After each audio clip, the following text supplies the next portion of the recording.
मनुष्य के पैर नरक को और उसका सिर स्वर्ग को छूता।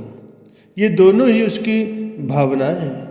इन दोनों में से कौन सा बीज वास्तविक बनेगा, ये उस पर केवल उस पर निर्भर करता है। मनुष्य की श्रेष्ठता उसके हाथों में है।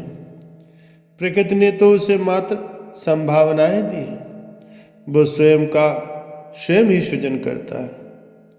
जो जीवन में ऊपर की ओर नहीं उठ रहा है, वो अनजाने में अनचाहे ही पीछे और नीचे की ओर गिरता जाता है। मैंने सुना है किसी सभा में चर्चा चल रही थी कि मनुष्य सभी प्राणियों में श्रेष्ठ है। वो सभी प्राणियों को बस में कर सकता है, किंतु कुछ का विचार था कि मनुष्य तो कुत्ते से भी गया गुजरा है, क्योंकि कुत्तों का तो संयम मनुष्य से कई गुना श्रेष्ठ होता है। इस विवाद में कोई संत भी उपस्थित थे।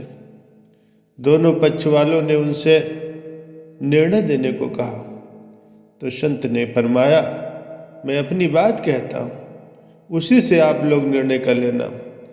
जब तक मैं अपना चित्त, अपना जीवन पवित्र कर्मों में लगाए रखता हूँ, तब तक मैं देवताओं के करीब होता हूँ, किंतु जब मेरा चित्त और जीवन पापमय हो जाता है, तो कुत्ते भी मुझसे श्रेष्ठ होते हैं। जो देह का और उसकी वासनाओं का अनुसरण करता है, वो नीचे से नीचे उतरता जाता है, लेकिन जो अपने चित्त को भक्ति में लगाता है, मालिक के भजन में लगाता है, मालिक की याद में लगाता है, वो अंततः सच्चिदानंद परमात्मा को प्राप्त करता है और स्वयं ही एक दिन वही हो जाता है। गुरु नानक देव जी लोगों को उपदेश करते हुए एक गांव में जा पहुँचे और एक गरीब बढ़ई के घर ठहरे। उसका नाम लालू था। उसी गांव में एक धनाढ्य व्यक्ति भी रहता था, जिसका नाम मलिक भागो था। उसने एक दिन गांव के सारे लोगों को भोजन के लिए आमंत्रित किया।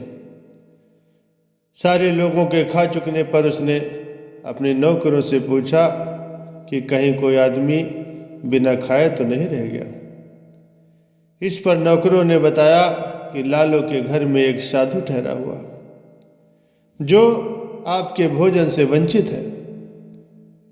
भागो ने गुरु नानक जी को बुलाया और नौकरों ने गुरु नानक जी के सामने तरह तरह के पकवान लाकर रखे। गुरु नानक जी ने लालू के घर से भोजन लाने को फरमाया। गुरु नानक ने भागो की रोटी को लेकर दबाया तो उसमें से खून निकलने लगा, और लालू की रोटी को दबाया तो उसमें से दूध निकलने लगा। ये देखकर सबको बड़ा आश्चर्य हुआ। तब नानक जी ने फरमाया कि भागो ने गरीबों को लूटा है, इसीलिए उसकी रोटी में गरीबों का खून है, जबकि लालू की कमाई ईमानदारी की है, अतः उसकी रोटी से दूध निकला। ये सुनकर के भागो नानक के चरणों में गिर पड़ा और उनसे क्षमा मांगकर कहने लगा, आगे से वो मेहनत की कमाई खाएगा और दूसरों को कभी कोई कष्ट नहीं देगा। एक राजा अकेले ही जंगल के रास्ते से कहीं जा रहा था और रास्ता भूल गया। सामने देखा एक तालाब था। उस तालाब के किनारे एक महात्मा जी तपस्या कर रहे थे। राजा ने सोचा, मैं पहले स्नान करके अपने शरीर को पवित्र कर लूं, फिर महात्मा जी के पास बैठकर ज्ञान ध्यान की बातें सुनूंगा। राजा ने कपड़े उतारे। जब तालाब में पहला गोता लगाया तो उसे ऐसा मालूम हुआ कि मैं शरीर नहीं हूँ। इसके बाद दूसरा गोता लगाया तो अनुभव किया मैं आत्मा हूँ। अब तीसरा गोता लगाया तो अनुभव किया कि मैं आत्मा ही परमात्मा हूँ।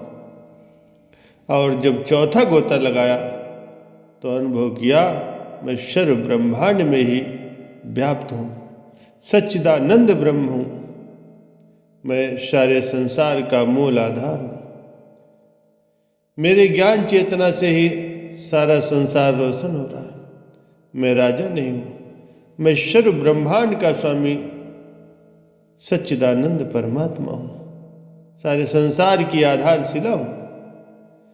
ये सारा संसार मेरी चेतना ज्ञान से ही मंगलमय है। ऐसा विचार करते करते तालाब में खड़े खड़े राजा की समाधि लग गई।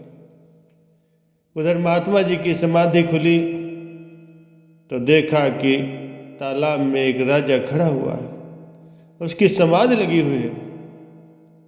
तब महात्मा ने कहा, राजन आंखें खोलो, पता नहीं तुम कब से तालाब में खड़े हो।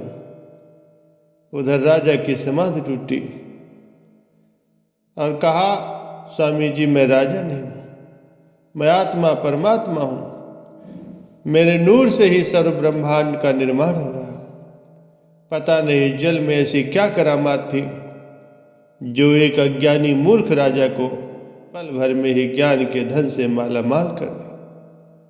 जिस ज्ञान को ऋषि मुनि भोगी तपस्वी बहुत यत्न से भी प्राप्त नहीं कर सकते, इसलिए मुझे इस जल में ही रहने दो।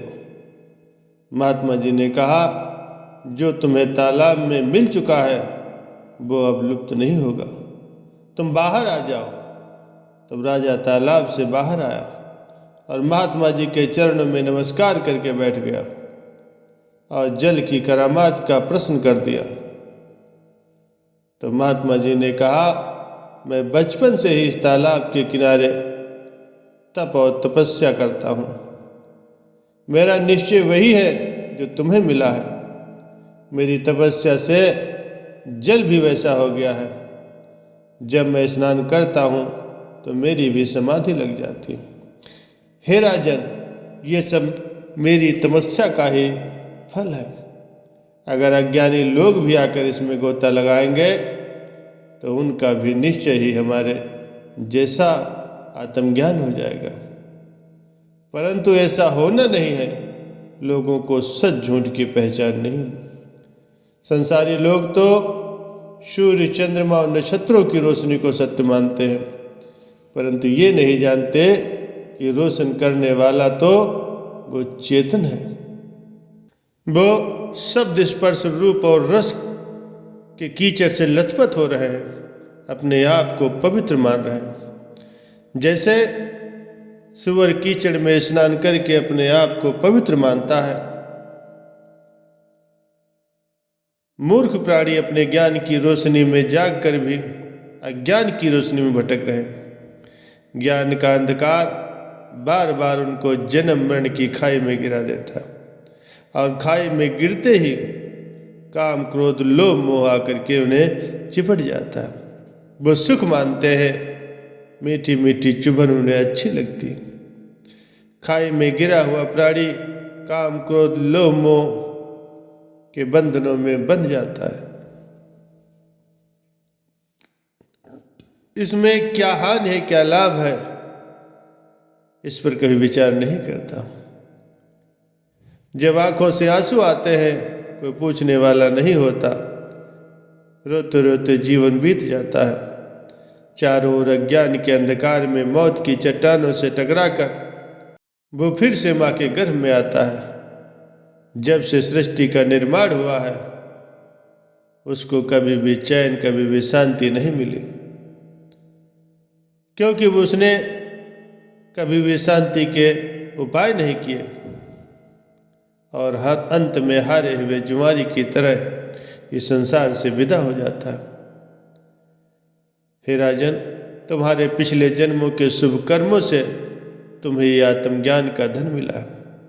रास्ता भूल जाना, तालाब पर पहुंचकर स्नान करना, अरे कोई तो कारण होगा। वो कारण ही आत्मज्ञान के समीप ले आया। ये आत्मज्ञान ही तुम्हारे लिए सुखदायी हो गए। हे राजन, तुम स्वयं नहीं आए बल्कि तुम्हारे शुभ कर्म तुम्हें यहाँ लेकर के आए और तुम्हारे ही शुभ कर्मों ने तुम्हें आत्मज्ञान दिया है।